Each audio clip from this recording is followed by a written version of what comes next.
Imagina por un instante que todo lo que sabes sobre las historias más conocidas de la Biblia podría no ser exactamente como se contaron.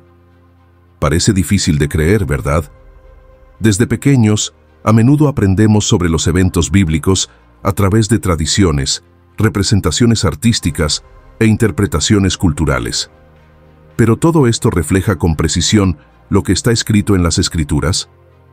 En este video, vamos a desentrañar algunas de las interpretaciones más populares y cómo se han formado a lo largo de siglos de historia y cultura. Por ejemplo, ¿sabías que la Biblia nunca menciona que el fruto del pecado original era una manzana? ¿O que los llamados 3 reyes magos podrían no haber sido reyes, ni 3? Detalles como estos son fascinantes y muestran cuánto nuestra percepción puede verse influenciada por factores externos. Y eso no es todo. Hablaremos de María Magdalena y desmitificaremos un mito que ha perdurado por siglos. También exploraremos el verdadero origen de la fecha de Navidad y lo que sabemos sobre la apariencia física de Jesús. Finalmente, nos adentraremos en las intrigantes descripciones bíblicas de los ángeles, que son muy diferentes de lo que imaginamos. Prepárate para un viaje revelador. Nuestro objetivo no es solo mostrar la verdad detrás de las Escrituras, sino también animarte a explorarlas con nuevos ojos. Ahora, empecemos con la historia de la manzana en el pecado original. Sigue con nosotros. Cuando pensamos en el pecado original, es casi automático imaginar a Adán y Eva frente a un árbol cargado de manzanas brillantes. Sin embargo, es interesante saber que la Biblia nunca menciona específicamente la manzana. El texto sagrado hace referencia a un fruto, sin describir sus características, sabor o incluso el tipo.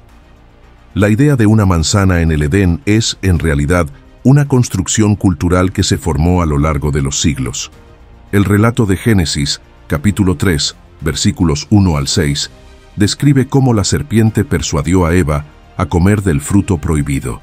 Sin embargo, no hay ninguna descripción clara de la fruta en cuestión. Entonces, ¿cómo se convirtió la manzana en el símbolo central de esta historia? La respuesta está en la Edad Media, cuando traductores y artistas comenzaron a hacer asociaciones lingüísticas y simbólicas con el texto bíblico. En latín, la palabra malum tiene un doble significado. Puede referirse tanto al mal como a la manzana. Este juego de palabras fue una de las razones por las que los primeros traductores vincularon la fruta al pecado. Los artistas, a su vez, popularizaron esta imagen al retratar a Eva sosteniendo manzanas en sus obras. Con el tiempo, esta metáfora simbólica consolidó la idea que conocemos hoy en día. Esta asociación entre la manzana y el pecado original perduró por siglos y permanece hasta nuestros días. Este hecho nos hace reflexionar sobre la importancia de considerar las influencias culturales en la interpretación de las Escrituras. La verdad es que la historia de Adán y Eva aborda cuestiones profundas sobre la obediencia, las elecciones y las consecuencias, yendo mucho más allá de una simple fruta. Con la comprensión del origen del mito de la manzana, es interesante ahora explorar otro mito popular, la historia de los magos del Oriente.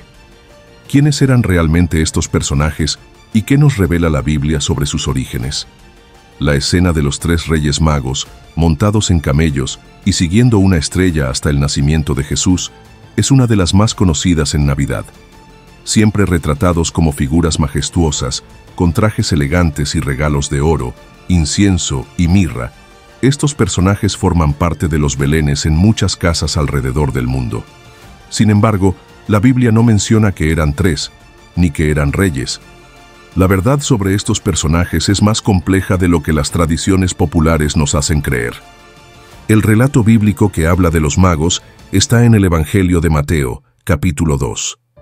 El texto describe a hombres llamados magos del Oriente, que siguieron una estrella en busca del rey de los judíos. Sin embargo, el número exacto de estos magos no se especifica. La idea de que eran 3 surgió de una deducción simple. Como trajeron 3 regalos, el número 3 se asoció con el número de magos. Esta deducción se convirtió en una tradición popular con el tiempo. Además, la idea de que los magos eran reyes también es una adición posterior. En el contexto bíblico, Los magos eran probablemente sabios, estudiosos o astrónomos, especializados en astrología y ciencias de la época. Probablemente vinieron de regiones lejanas, como Persia o Babilonia, lugares conocidos por su conexión con el estudio de las estrellas. El título de reyes se les atribuyó más tarde, cuando artistas y teólogos buscaron conferir a estas figuras una importancia aún mayor, destacando su riqueza y prestigio. Otro punto interesante es que la Biblia no menciona camellos. Aunque estas criaturas se asocian frecuentemente con los magos en las representaciones artísticas, no hay confirmación de que los usaran realmente en su viaje. El transporte utilizado por ellos podría haber sido a pie o con otros animales de carga. Las imágenes que asociamos con los magos se crearon a lo largo de los siglos para dar una apariencia más visualmente rica y narrativa a la historia. Lo más relevante en la visita de los magos no es tanto el número de personas o sus títulos, sino el significado de su llegada. Reconocieron la importancia de Jesús como el rey de los judíos, a pesar de ser extranjeros de tierras lejanas. Esto refuerza la idea de que el mensaje de Jesús no estaba limitado a un pueblo o una cultura, sino que era universal, destinado a todos, independientemente de su origen. Ahora que hemos desmantelado el mito sobre los magos, podemos pasar a otra figura interesante de la Biblia, María Magdalena. ¿Quién era realmente y cómo se distorsionó su imagen a lo largo del tiempo? María Magdalena es una de las figuras más complejas y fascinantes de la Biblia, y a lo largo de la historia, su imagen ha sido objeto de muchas distorsiones. Una de las más persistentes es la idea de que era una prostituta arrepentida. Sin embargo, esta asociación nunca se hizo en las Escrituras.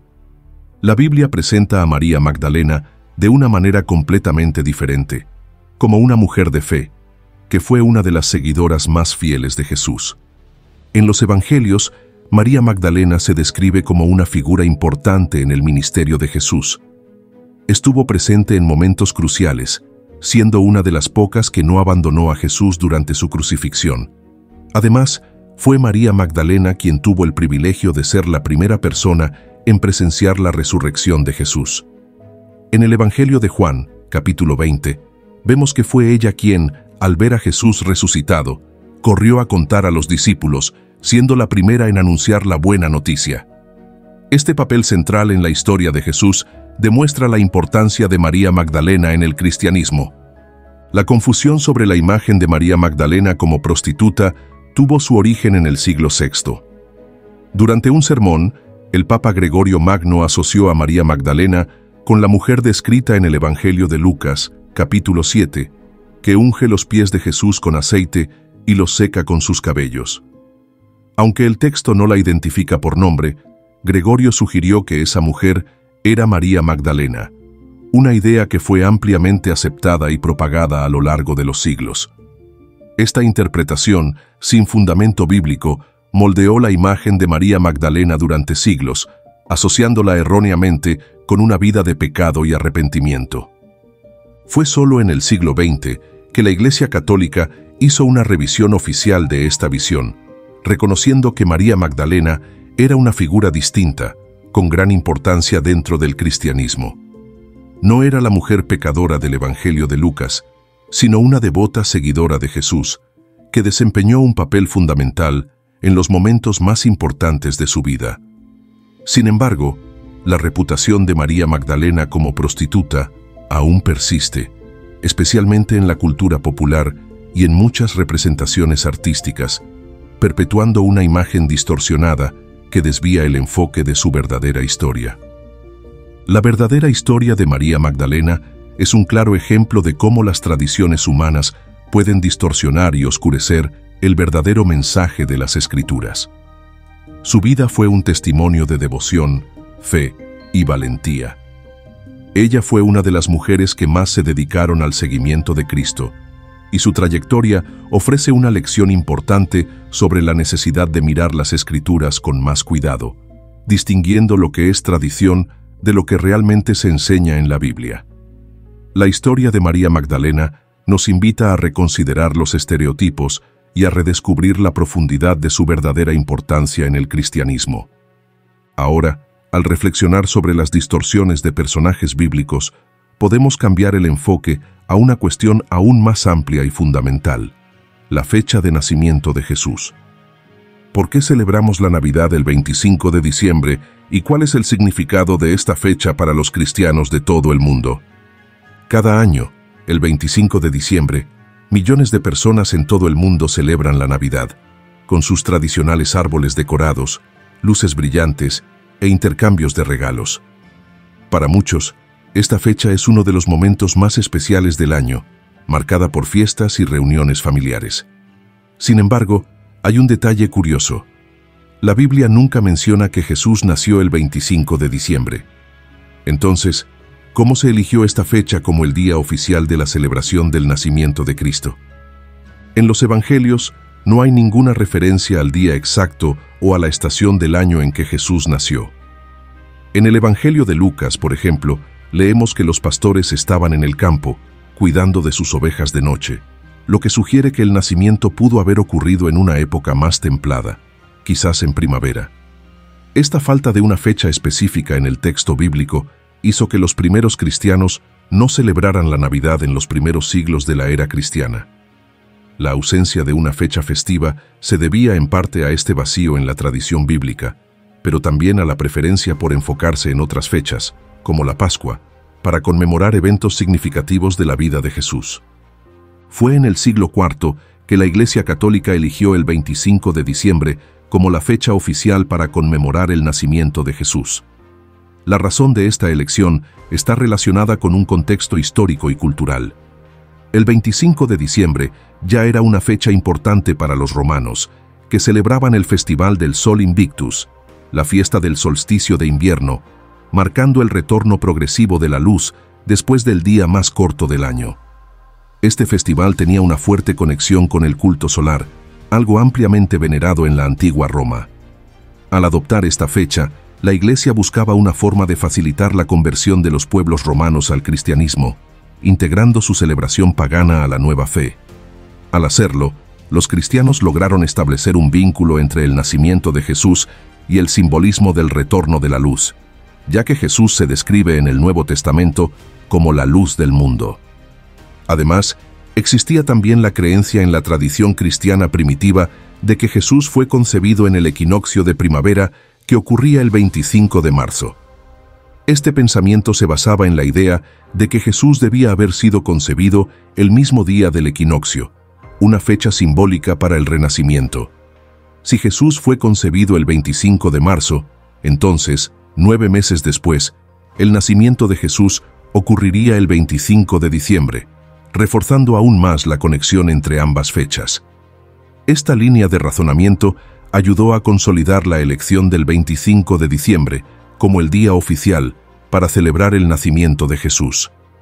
Aunque la fecha de Navidad tiene orígenes prácticos y culturales, lo más importante para los cristianos es el significado profundo de esta celebración. La Navidad simboliza el nacimiento de Jesús como la luz que ilumina el mundo, trayendo esperanza, redención y salvación. Este mensaje trascendental va mucho más allá de un simple calendario o fecha específica. Para los cristianos, el espíritu de Navidad es una celebración continua de la venida de Cristo al mundo, y su mensaje de amor, paz y reconciliación es lo que realmente importa. Ahora que hemos explorado el origen de la Navidad y el significado detrás de su fecha, es interesante dirigirnos a otra cuestión que despierta curiosidad. ¿Cómo era de hecho la apariencia física de Jesús? Esta es una pregunta que ha sido objeto de especulación y estudio a lo largo de los siglos, y las respuestas pueden sorprendernos. Cuando pensamos en Jesús, la imagen más común que viene a la mente es la de un hombre alto, de piel clara, ojos azules y cabello largo y castaño claro. Esta representación está ampliamente difundida en pinturas, esculturas y películas, siendo la figura de Jesús a menudo idealizada de acuerdo con los estándares culturales y estéticos de Occidente. Sin embargo, la Biblia no proporciona una descripción física detallada de Jesús, y las características que normalmente asociamos con él provienen en gran parte del arte europeo y de representaciones culturales creadas a lo largo de los siglos. La única referencia bíblica que sugiere algo sobre la apariencia de Jesús aparece en el libro de Isaías, capítulo 53, versículo 2, donde el profeta describe al siervo sufriente como alguien que no tenía apariencia ni hermosura, y que no había en él belleza que nos agradase. Este pasaje no entra en detalles sobre el color de su piel o el largo de su cabello, pero apunta a una característica fundamental. Jesús poseía una apariencia común, sin ningún rasgo físico que lo hiciera destacar o ser visto como alguien de gran majestad. Esto sugiere que Jesús era físicamente similar a muchas otras personas de su época. Históricamente, Jesús era un judío del Medio Oriente, y las investigaciones científicas y arqueológicas ofrecen una visión más precisa de cómo probablemente se parecía. Los hombres judíos del siglo I, como Jesús, tenían la piel morena, cabello corto y generalmente rizado. Además, la estatura media en esa época era de aproximadamente 1,65 m, un poco por debajo de la media actual. Estas características físicas son muy diferentes de la imagen de Jesús como un hombre europeo de piel clara y rasgos finos, como vemos frecuentemente en las pinturas del Renacimiento. La idea de retratar a Jesús como un hombre europeo se consolidó alrededor del siglo IV, cuando el cristianismo se convirtió en la religión oficial del Imperio Romano. Los artistas europeos comenzaron a representar a Jesús de forma similar a los miembros de la población local, con características físicas europeas. Este estilo artístico ayudó a crear una conexión más inmediata con los fieles, pero también resultó en la formación de una imagen de Jesús que se distanciaba de la realidad histórica y cultural de su origen. Con el tiempo, estas representaciones se extendieron por diferentes partes del mundo, consolidando la idea de un Cristo de apariencia europea como el estándar visual. Aunque no sabemos con precisión cómo se veía físicamente Jesús, lo más importante es que su apariencia física es secundaria ante el impacto espiritual y el mensaje transformador que él trajo al mundo. El cristianismo no se fundamenta en la estética de su líder, sino en el amor, la redención y las enseñanzas de vida eterna que él dejó. La verdadera importancia de Jesús no está en cómo se veía, sino en lo que hizo y lo que representa para miles de millones de personas a lo largo de la historia. Ahora que desmontamos el mito de la apariencia física de Jesús, podemos cambiar el enfoque a otro aspecto fascinante: la representación de los ángeles en la Biblia. ¿Cómo son descritos en las Escrituras y cómo el arte ha moldeado su imagen a lo largo de los siglos? Vamos a explorar estas preguntas. Cuando pensamos en ángeles, es común imaginar figuras majestuosas, con alas blancas y aureolas brillantes, flotando graciosamente en el cielo, irradiando paz y belleza. Estas representaciones están profundamente arraigadas en nuestra cultura popular, difundidas ampliamente a través de pinturas, películas y otras formas de arte. Sin embargo, si volvemos a la Biblia, veremos que las descripciones de los ángeles son muy diferentes a estas imágenes idealizadas.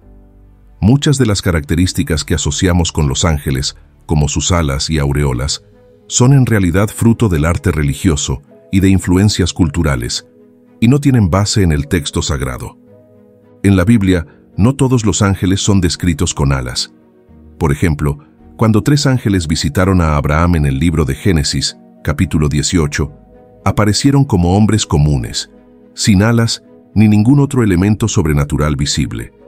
No poseían características que los distinguieran de los seres humanos, mostrando que los ángeles podían presentarse de formas completamente naturales e incluso disfrazados.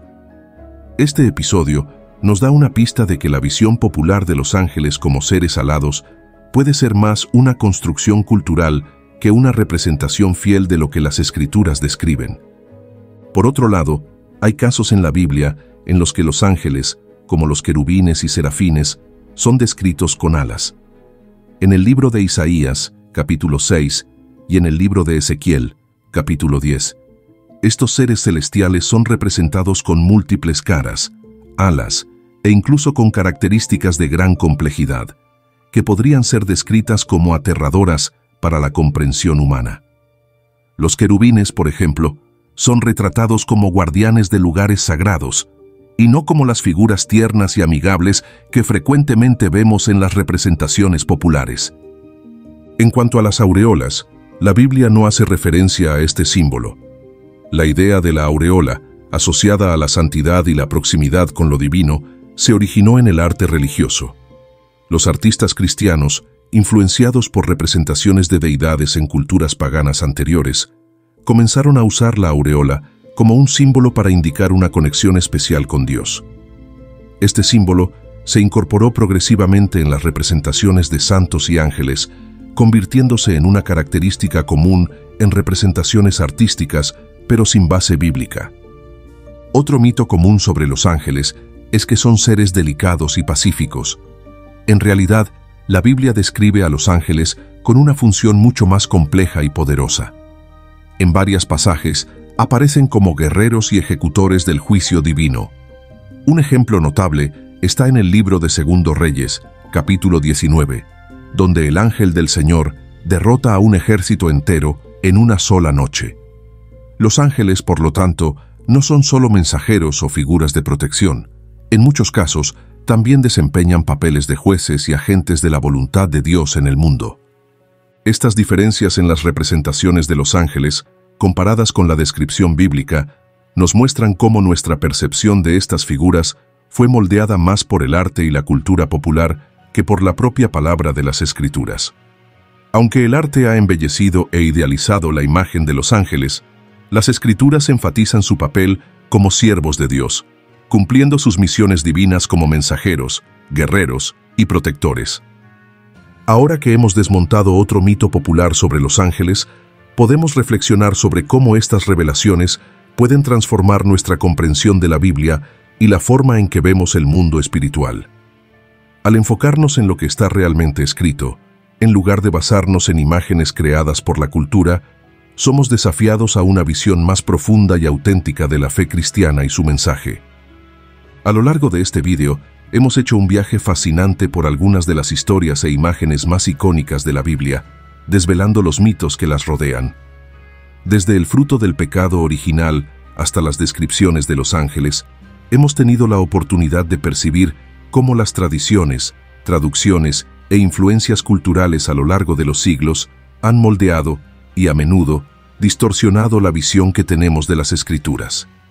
Estos elementos de interpretación, creados en diferentes contextos históricos, han afectado no solo la forma en que vemos los textos sagrados, sino también cómo estas historias impactan nuestras creencias y prácticas religiosas. Sin embargo, estas revelaciones no disminuyen la importancia de las historias bíblicas. Por el contrario, nos invitan a profundizar aún más en el estudio del texto sagrado, a fin de buscar una comprensión más clara y verdadera de su esencia. La Biblia, con toda su profundidad espiritual y sabiduría atemporal, sigue siendo una fuente inagotable de inspiración, consuelo y aprendizaje.